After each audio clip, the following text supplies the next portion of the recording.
सुधीर और मुकेश नाम के दो किसान थे। दोनों पड़ोसी थे। सुधीर बहुत ही कठोर स्वभाव का था। उसको अपना नुकसान जरा सा भी बर्दाश्त नहीं था। जरा सा नुकसान होने पर वह जानवरों को बुरी तरह से मारता था। उसके विपरीत मुकेश बहुत दयालु था।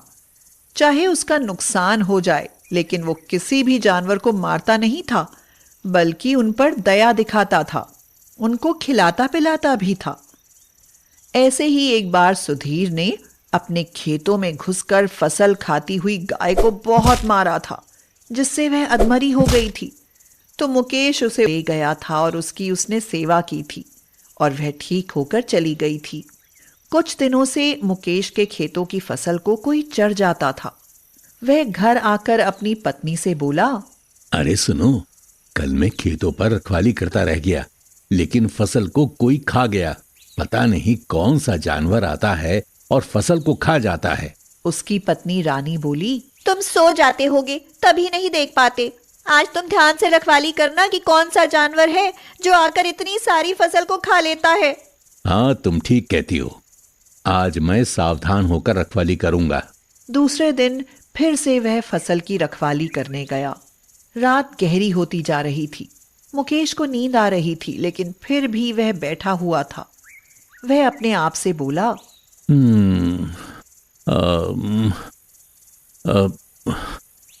नहीं, चाहे कुछ भी हो जाए, मैं सोऊंगा नहीं। आधी रात के बाद ठंडी ठंडी हवा चली और उसको नींद आ गई। वह सो गया। दूसरे दिन जब वह जागा तो फसल को कोई जानवर खा गया था। वह घर आया तो रानी ने उससे पूछा, पता चला कि कौन फसल को खा लेता है? मुकेश सिर झुकाकर बोला, नहीं, मुझे आज भी पता नहीं चल पाया। मैं आखिरी पहर में सो गया। रानी नाराज हो गई और वह बोली, फसल बोने में और तैयार करने में कितना समय और पैसा खर्च होता है, लेकिन तुम हो कि उसकी रखवाली भी नहीं कर सकते। हाँ, तुम सावधानी से क्यों नहीं जागे थे? आज पूरी रात जागते रहना, 1 मिनट को भी मत सोना। हाँ, मुकेश ने कहा। ठीक है, मैं ऐसा ही करूंगा। वह भी मन ही मन में पछता रहा था कि थोड़ी सी लापरवाही में वह सो गया और उसका इतना बड़ा नुकसान हो गया। दूसरे दिन फिर से वह फसल की रखवाली करने गया। मुकेश ने मन ही मन में कहा, आज कुछ भी हो जाए, लेकिन मैं सोऊंगा नहीं। धीरे धीरे रात बढ़ती जा रही थी। आधी रात के बाद मुकेश की आंखें बंद होने लगी। उसने अपने साथ लाए हुए पानी से मुंह धोया और फिर से मुस्तैद होकर बैठ गया। तभी अचानक उसने देखा कि एक गाय उसके खेत में आई। वह गाय चांदनी रात में चमक रही थी। मुकेश आश्चर्य के मारे दंग रह गया। वह बोला, हाँ, बाप रे बाप, सोने की गाय। हाँ, ऐसी गाय तो मैंने आज तक नहीं देखी। हाँ। मुकेश की फसल को जी भर कर खाने के बाद वह गाय उसके खेत से निकलकर जंगल की ओर चल दी। मुकेश भी उसके पीछे चल दिया। खूब घने जंगल में पहुंचकर गाय पीछे की ओर मुड़ी और मुकेश से बोली, आओ, तुमने मेरी बहुत सेवा की है, आज तुम्हें इसका फल मिलेगा। मुकेश ने देखा कि गाय एक गुफा के अंदर चली गई। वहां चारों तरफ सोने, चांदी और हीरे जवाहरात के भरे हुए बर्तन रखे हुए थे। वह गाय मनुष्य की भाषा में बोली, इनमें से तुम जितने भी चाहो सोने से भरे बर्तन उठाकर ले जा सकते हो। ये तो जादुई गाय है। शायद ये मेरा भाग्य बदलने के लिए ही आई है। तुम एक बहुत नेक और दयालु इंसान हो, इसका तो तुम्हें फल मिलेगा ही। मैं तुम्हारे खेत में रोज खाने के लिए आया करूंगी और तुम रोज सोने से भरा घड़ा ले जाया करना। मुकेश यह सुनकर बहुत खुश हो गया।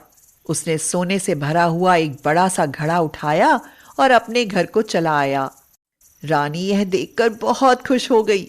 वह बोली, अरे बाप रे बाप, इतनी सारी धन दौलत, अब तो हम बहुत अमीर हो जाएंगे। मुकेश ने कहा, अरे ये उसी सोने की गाय ने दिया है, किसी से कहना मत। अब वो गाय रोज हमारे यहाँ खेत में फसल को खाने के लिए आया करेगी और रोज मुझे सोने से भरा घड़ा दिया करेगी। थोड़े ही दिनों में अब मुकेश और उसकी पत्नी बहुत अमीर हो गए। उनका खूब बड़ा सा सुंदर मकान बन गया। उन्होंने ढेर सारी खेती खरीद ली। उसको देखकर उनका पड़ोसी सुधीर आया और बोला, अरे भाई, क्या तुम्हारी लॉटरी निकल आई है जिससे तुम इतने अमीर हो गए? अरे मुझको भी वो तरकीब बता दो तो मैं भी अमीर हो जाऊं। अरे मेरे खेतों में एक सोने की गाय घास चरने के लिए आती है, उसी ने मुझे सोना दिया है। तो फिर वो मेरे भी खेतों में आएगी। लेकिन मैंने तो अपने खेतों में ब्लेड वाले धारदार तार लगा रखे हैं जिससे जानवर कट जाते हैं। मैं आज ही वो तार हटा देता हूं। सुधीर ने वो सारे तार हटा दिए और आराम से रखवाली करने के लिए बैठ गया। आधी रात को वह सोने की गाय उसके खेतों में चरने के लिए आ गई। यह देखकर सुधीर बहुत खुश हो गया और बोला, अरे वाह, मजा आ गया। अब तो मुझको भी दौलत मिलेगी, मैं भी अमीर हो जाऊंगा। जब गाय चलने लगी तो उसके पीछे पीछे सुधीर भी गया। जंगल में उसी गुफा में पहुंचकर गाय मुड़ी और बोली, आओ तुम्हारा स्वागत है। याद है, तुम वही इंसान हो जिसने मुझे इतना पीटा था कि मैं तो लगभग मर ही गई थी, लेकिन मुकेश ने मुझे बचाया। तुम्हें भी तुम्हारी करनी का फल मिलेगा। यह घड़ा है, इसे तुम घर ले जाओ। सुधीर ने घड़े की ओर देखा। उस पर एक लाल कपड़ा बंधा हुआ था। उसने घड़े को उठाया और अपने घर में आ गया। कमरा बंद करके उसने घड़े को खोला। घड़ा खोलते ही उसमें से सैकड़ों मधुमक्खियां निकलकर उस पर टूट पड़ी और उसको कई जगह से काट लिया, जिससे उसका चेहरा बुरी तरह से सूज गया। दूसरे दिन सुधीर मुकेश के पास आया और उससे गुस्से से बोला, तुमने मेरे साथ क्या धोखाधड़ी की है? मैं तो बच गया, नहीं तो मर जाता। मुझे जो उसने घड़ा दिया उसमें सोना नहीं था, बल्कि मधुमक्खियां भरी थी, जिन्होंने मुझे इतना काट लिया। यह सुनकर मुकेश ने कहा, भाई, तुमने लालच में आकर अपने खेतों से ब्लेड वाला तार हटाया। इस बीच में न जाने कितने जानवर घायल हुए और कितने मर गए। मैंने तुम्हारे साथ कुछ भी धोखा नहीं किया। ये तुमको तुम्हारे कर्मों की सजा मिली है।